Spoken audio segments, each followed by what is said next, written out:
Welcome to the What's Happening Birmingham video podcast.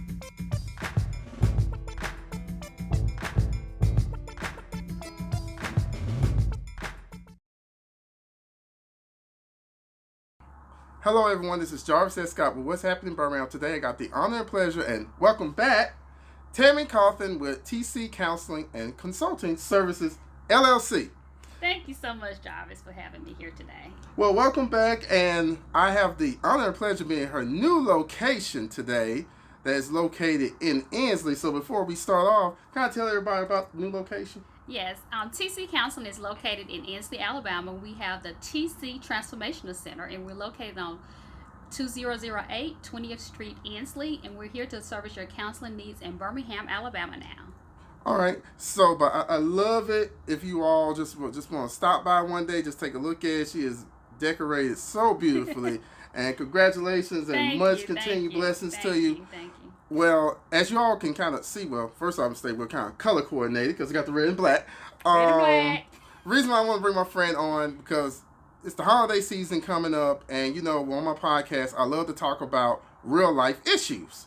So one of the most real life issues this time of year is grief and loss. So I want to bring Tammy on to kind of give, you know, an expert take on some tips to kind of overcome it and also identify the stages of grief and loss. So first start off, Tammy, I guess the first question I want to ask you is, what are the actual stages? Because I did some research on this and Yes, most stages of grief, most cycles that you look at will consist of from denial to bargaining to acceptance to depression.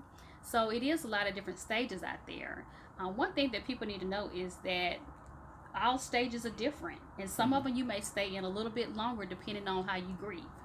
All right, so depending on level of grief, do you, I guess you know from a lot of past clients, how do people grieve? Like, give me a little more specific examples, how they grieve. I know a lot of people do withdrawal.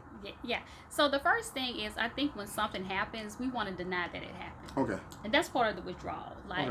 I just can't believe that Big Mama died. Mm-hmm. You know, especially if it was an unplanned death. Mm-hmm. I think when someone deals with a tragic death, it's a lot harder to deal with, mm-hmm. and it definitely creates a lot of more denial versus if it's something where someone maybe had an illness. Mm-hmm.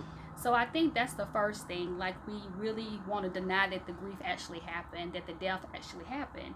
So that makes it a little bit harder to move through the cycle. All right. So once they kind of move through that cycle, what are some ways you feel people could cope with it?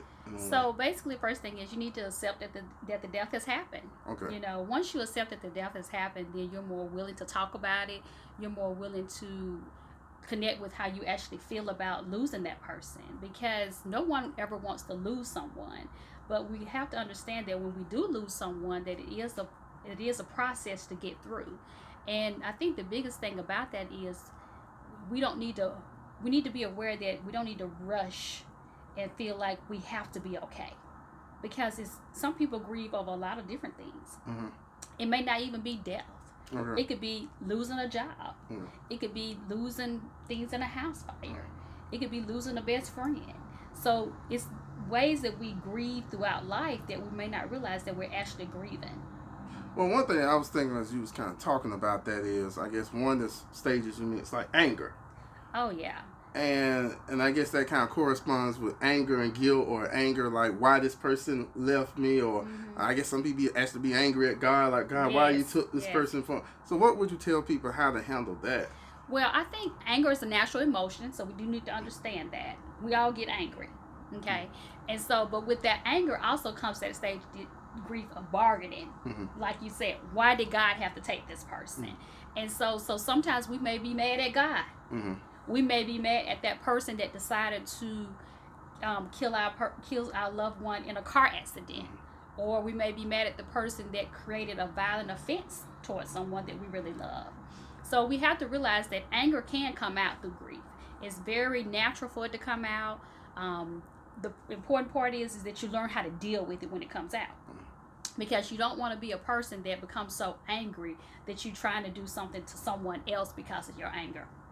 What would you say to people that, you know, they may have gone through the same thing with grief and loss, but how can they help a family member that's kind of still going through get them through this period?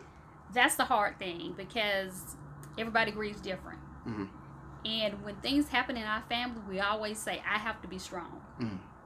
Somebody has to be strong. Somebody has to plan this obituary. Somebody has to plan the funeral. That person never gets the opportunity to really grieve appropriately, because they're trying to be the strong person. A lot of times in families, we know who the strong people are and who the weak people are. So we try to put so much pressure on the strong person that they never really can grieve. This is just something I was thinking about, and I don't know why I feel like I'm psychic. I don't really understand what my viewers be thinking. All right, what if somebody going through grief and loss, and they say, well, Christmas time is coming up, and Christmas used to be such a great holiday for my family members, and I just not going to even put up a Christmas tree, because if I put up a Christmas tree this year or do certain things, it's going to trigger those emotions. Yeah. Is that sometimes a good tactic or method? I think that's natural, especially if it was a holiday where, say, the grief happened around the holiday. You know, I mean, I can't not say it, but, you know, and throughout Birmingham, we've had so much tragedy just in a week. So I'm sure those family members at this moment are probably not thinking about December the 25th. All right. You know, just me personally, just losing family members that I lost around the holidays, it never made it the same. It never made me want to have, you know, the Thanksgiving or the Christmas dinner. It just became another day. And that's kind of how it does become another day when you are dealing with grief. But what we have to realize is that we have to create our own new traditions. You know, and once you start realizing that, yes, Christmas is here, but we have to create new things to create new memories about Christmas, regardless of the death. So how do you move towards the stage, and you asked me whether it's two separate stages, towards like forgiveness and acceptance? Jarvis, sometimes that takes a while. Okay. Sometimes it takes a while, and what I want your viewers to know is that there's no time limit on it. Because I have been dealing with people that may have lost someone 2 or 3 years ago. But then you may have someone that lost someone 6 months ago, and they're like, well, you know, I'm okay with it. We all, as the old people say, we all got to keep that appointment. Oh, yeah. You know, but it's forgiveness is very hard, I think, if it's a tragic death, if someone actually was murdered. I think it makes it very hard. I think that in order to accept it, we have to realize, like, our anger, our triggers around the death. What do we need to do to forgive ourselves if we haven't had a good relationship with that person?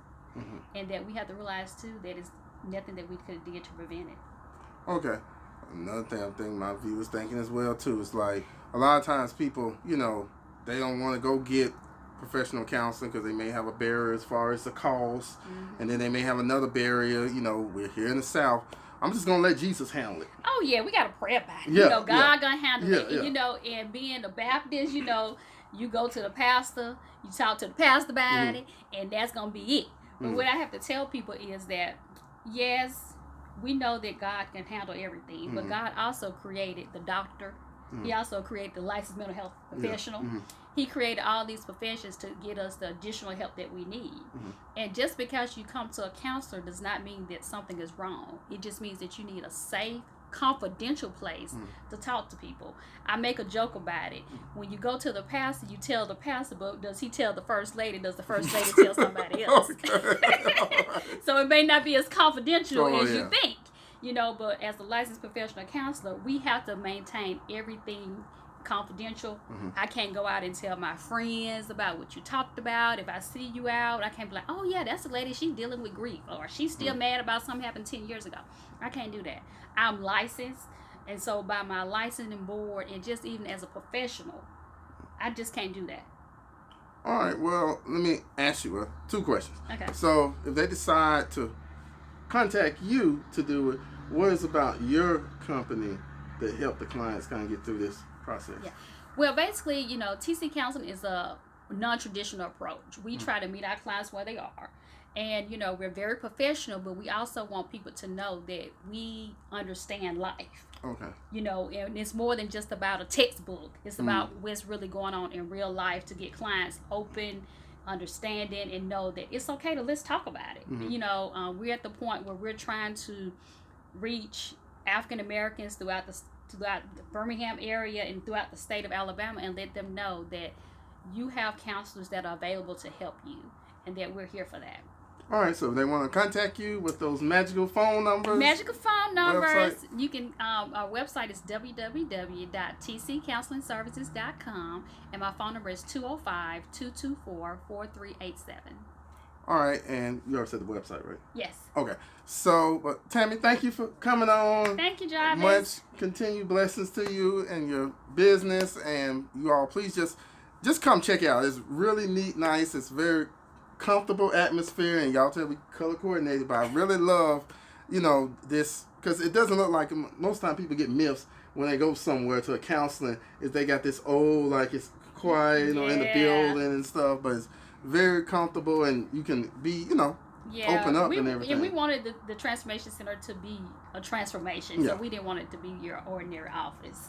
Okay, well, Tammy, thank you again. Thank you, Jarvis. Thank you all for watching this video. Please check out what'shappeningbirmingham.com for more videos, and don't forget to subscribe to my YouTube channel. I need some more subscribers, y'all. Thank you all again. Have a great day and happy holidays. Bye-bye. Bye-bye. Thank you for watching the What's Happening Birmingham video podcast. Please check out our website, app, or subscribe to our YouTube channel for the latest videos today.